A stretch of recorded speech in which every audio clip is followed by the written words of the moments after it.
અન્ય લોકો પણ છે તેમને પણ પૂછીશું. શું નામ તમારું?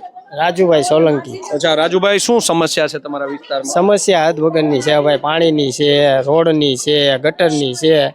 એકવાર તમે સવારમાં આવો કવરેજ કરવા, હું તમને તમામ ખાંચા લીગલી દેખાડું. તમામ ખાંચા ગટરોના પાણીથી ભરેલા છે. આમાં કોઈ ઓલી કે રાજકીય વાત નથી. તમ તારે સવારમાં આવો, તમને લાઈવ દેખાડું. તમામ ખાંચા, તમામ માતા બહેનો, આવા નાના નાના બાળકો ગટરના પાણીમાંથી હાલીને ખાંચામાંથી બહાર નીકળે. કેટલા સમયથી આ સમસ્યા છે? ઘણા સમયથી. આજકાલની સમસ્યા નથી આ. હવે એક આમ ગણો ને તો આદત પડી ગઈ અમને, એવી સમસ્યા છે આ. તમારા વિસ્તારના ધારાસભ્ય કોણ છે? જીતુભાઈ વાઘાણી. તો આવે છે ક્યારે આ વિસ્તારમાં? આ વિસ્તારમાં કોઈ દી નહીં. 4 કોર્પોરેટર છે. 4 કોર્પોરેટર ને મોતી તળાવની અંદર 40 વર્ષનો વ્યક્તિ, 60 વર્ષનો વ્યક્તિ કે 15 વર્ષનો વ્યક્તિ કોઈ ઓળખતો નહીં હોય.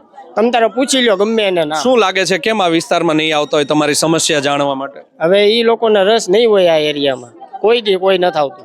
તમે ક્યારે ફરિયાદ કરી છે કોઈ જગ્યાએ? ફરિયાદી મેં તો નથી કરી, પણ અહીંયા ઘણા માણસો કરે છે કે ભાઈ અમારી એક મોટામાં મોટી સમસ્યા આ જ છે કે સવારમાં ગટરોના પાણી ધોમ હરેક ખાંચામાં ભરાયેલા હોય. અચ્છા, નેતાઓ છે તે હવે મધમાખીની જેમ છે તે બહાર આવશે. ચૂંટણી આવી રહી છે, મત માગવા નીકળશે, વચનો આપશે. હા, એ વચનો તો અમે બહુ જૂના થઈ ગયા સાંભળીને. અમારી માટે નવું નથી. એ તમે જો છો પાઉંભાજી ખરાવશે ને વડાપાઉં ખવડાવશે. અત્યારે તમે તમારી સમસ્યા જણાવો છો, પણ આ નેતાઓ જ્યારે નીકળશે મત માગવા ત્યારે તમે કહેશો તેને?